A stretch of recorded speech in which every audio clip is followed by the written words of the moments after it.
रामचरितमानस में उत्तरकांड के अंतर्गत आज का प्रसंग है।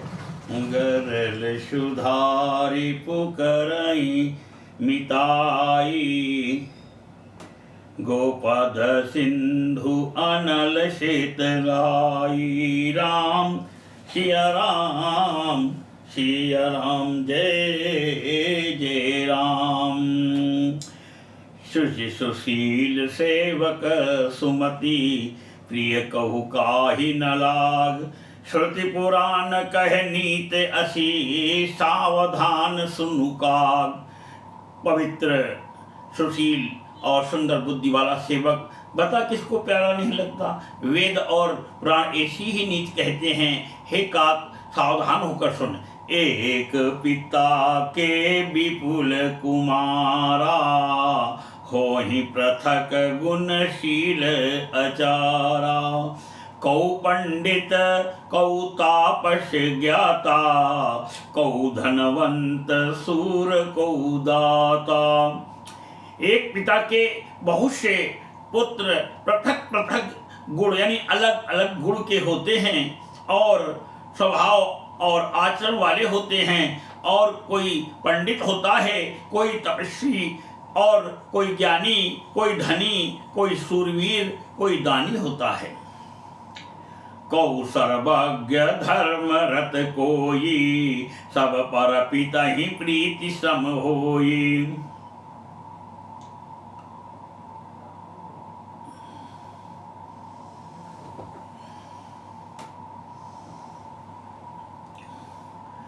कौ पितु भगत बचन मन कर्मा, सपने जान न दूसर धर्मा। कोई सर्वज्ञ और कोई धर्मपरायण होता है। पिता का प्रेम इन सभी पर समान होता है।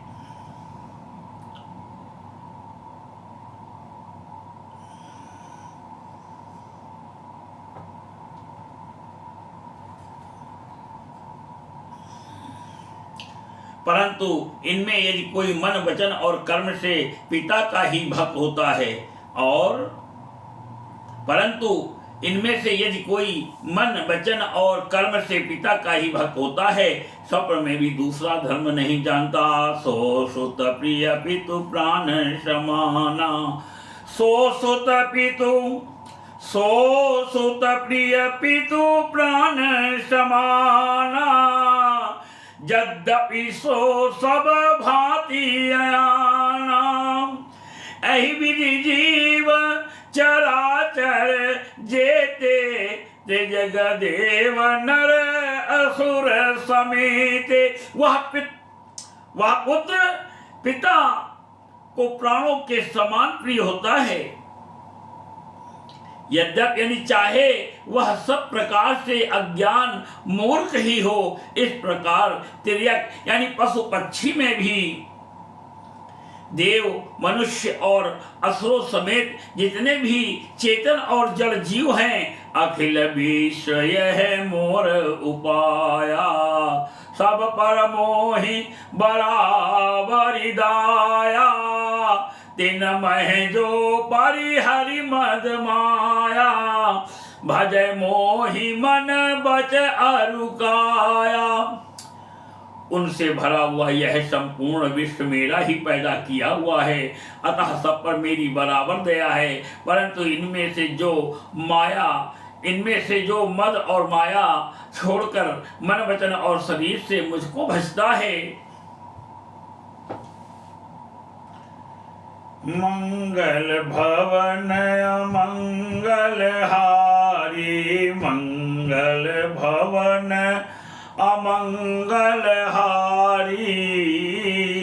उमा सहित जहि जपत पुरारी। राम सिया राम जय जय राम। पुरुष नपुंसक नारी वा, जीव चराचर कोई। सर्व भाव भज कपट तजी, मोहि परम प्रिय सोई। वह पुरुष हो, नपुंसक हो, स्त्री हो अथवा चर अचर कोई भी जीव हो, कपट छोड़कर जो ही सर्वभाव से मुझे भजता है वही मुझे परम प्रिय है।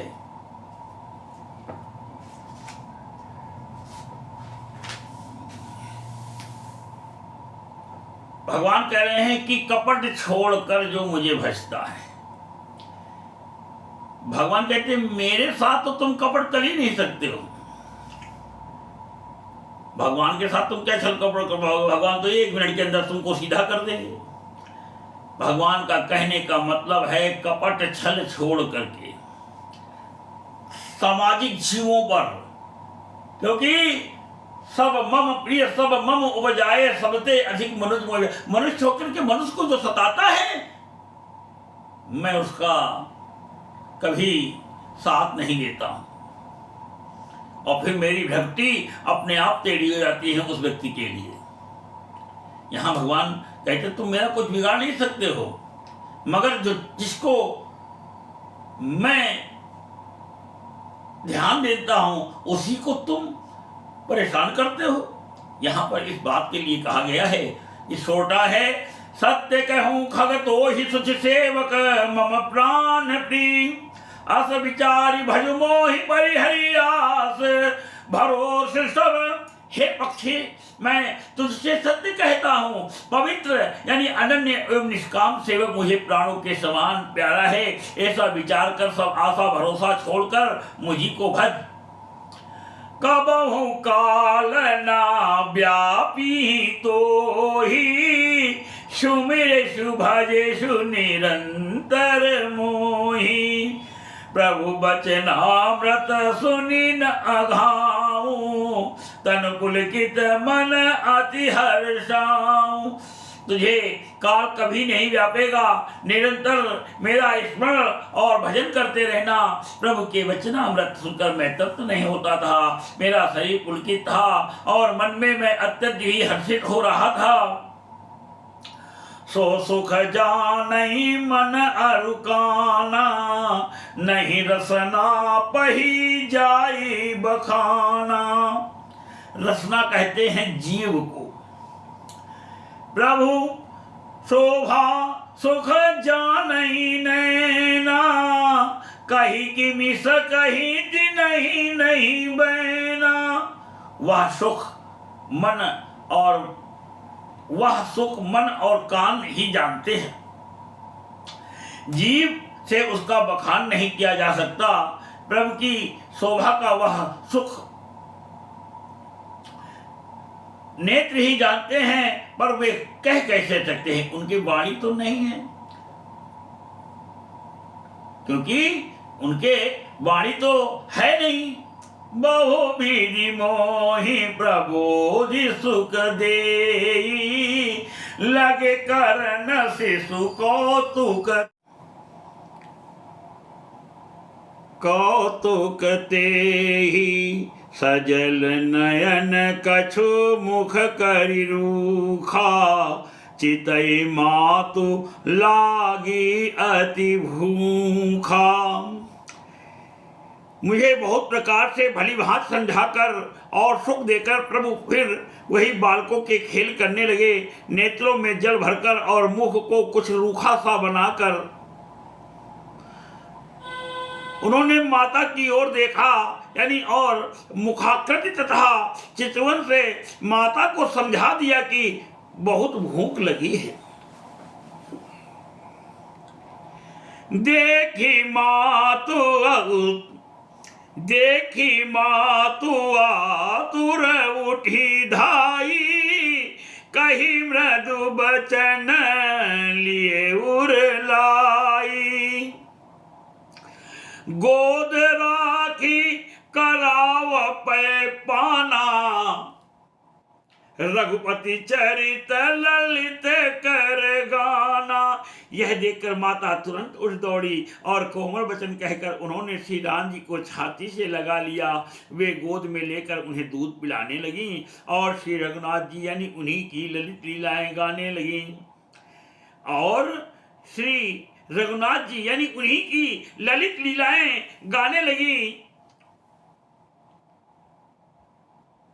कितना प्रेम भगवान और कितना भगवान अपनी लीलाएं कर रहे हैं कि दीन दयाल बिरद संभारी हरहु नाथ मम संकट भारी। राम सिया राम सिया राम जय जय राम।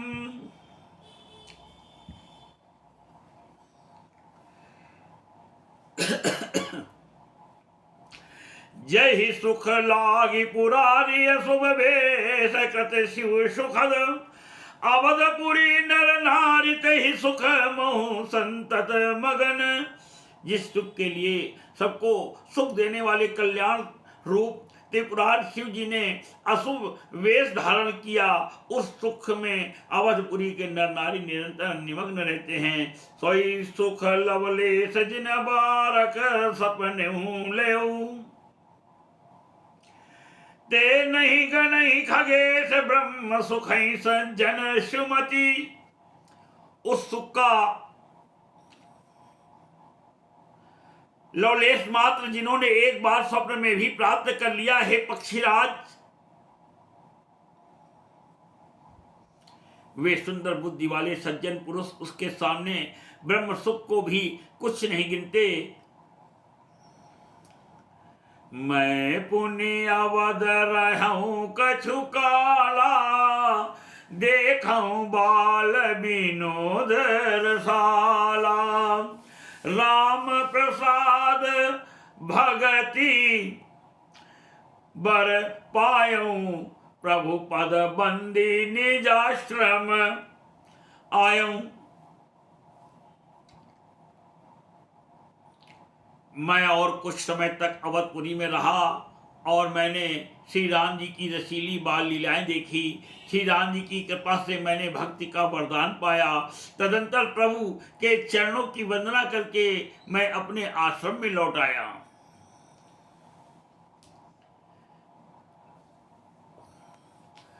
तब ते मोहिन व्यापी माया, जब ते रघुनायक अपनाया। यह सब गुप्त चरित में गावा, हरि माया जिमी मोहि नचावा। इस प्रकार जब से श्री रघुनाथ जी ने मुझको अपनाया तब से मुझे माया कभी नहीं व्यापी। श्री हरि की माया ने मुझे जैसे नचाया वह सब गुप्त चरित्र मैंने कहा। निज अनुभव अब कहूँ खगेशा, बिनु हरि भजन न जाई कलेसा। राम कृपा बिन सुनु खगराई, जानी न जाई राम प्रभुताई।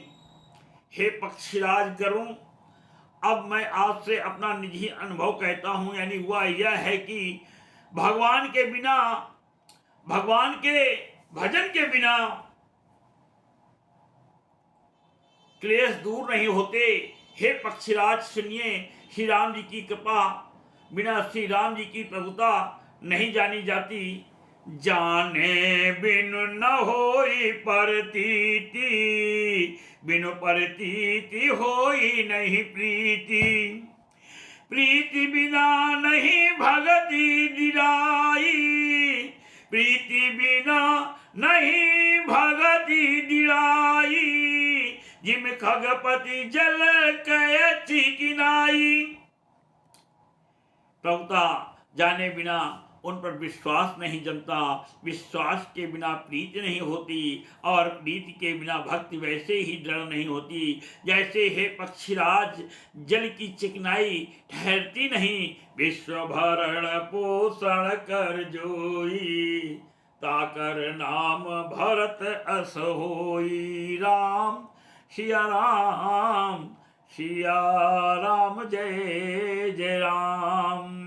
जिनु गुरु होय की ज्ञान, छोटा है, बिनु गुरु होय की ज्ञान, ज्ञान की होय विराग। बिनु गावहि वेद पुराण, सुख किलहि हरि भगत बिनु। गुरु के बिना कहीं ज्ञान हो सकता है? अथवा वैराग के बिना कहीं ज्ञान हो सकता है। इसी तरह वेद और पुराण कहते हैं कि श्री हरि की भक्ति के बिना क्या सुख मिल सकता है। सुन सिय सत्य आशीष हमारी, पूजी ही मन कामना तुम्हारी। राम सिया राम, सिया राम जय जय राम। को विश्राम की पावतात, को विश्राम की पावतात। सहज संतोष बिनु चले कि जल बिनु नाव। कोटि जतन पची पची मरिए, कि सुन सिय सत्य आशीष हमारी। पूजी ही मन कामना तुम्हारी। राम सिया राम, सिया राम जय जय राम। हे तात, स्वाभाविक संतोष के बिना क्या कोई शांति पा सकता है? यानी चाहे करोड़ों उपाय करके पच पच मरिए, फिर भी क्या कभी जल के बिना नाव चल सकती है? अरे भाई, नाव को चलने के लिए सड़क की जरूरत नहीं होती है, नाव को चलने के लिए जल की आवश्यकता होती है। लोगों को यह मालूम होना चाहिए कि लोग कहते हैं 3 भाग पानी 1 भाग पृथ्वी है। आपको मालूम होना चाहिए, क्या बिना थल के, क्या बिना थल के यानी पृथ्वी के जल स्थापित हो सकता है? जल रह सकता है? जल ने तो अतिक्रमण किया हुआ है पृथ्वी का। बिना थल के जल स्थापित नहीं रह सकता। इसी प्रकार प्रभु का ध्यान भक्ति किए बिना मन शांति नहीं रह सकता है, क्योंकि प्रभु आपके हृदय में बसते हैं। आप भगवान का ध्यान नहीं करते। एक बार तो ध्यान करें प्रभु का, आपके अंदर शांति स्थापित होगी। क्योंकि वो देवता उथल मचा रहे हैं, पुथल मचा रहे हैं, उन्हें क्लेश और कपट नहीं पसंद है। इसी प्रकार जिस प्रकार 3 भाग लोग कहते हैं जल है, 1 भाग थल यानी 1 भाग पृथ्वी बताते हैं, तो क्या जहां पर जल चल रहा है उसके नीचे भी तो पृथ्वी का ही आधिपत्य है? जल ने उस थल का अधिग्रहण किया हुआ है। क्या बिना थल के जल स्थापित हो सकता है? जल रह सकता है? आज का उद्देश्य इतना ही कि सुन सिय सत्य आशीष हमारी। पूजी ही मन कामना तुम्हारी। राम सिया राम, सिया राम जय जय राम। बोलो भगवान श्री रामचंद्र की जय।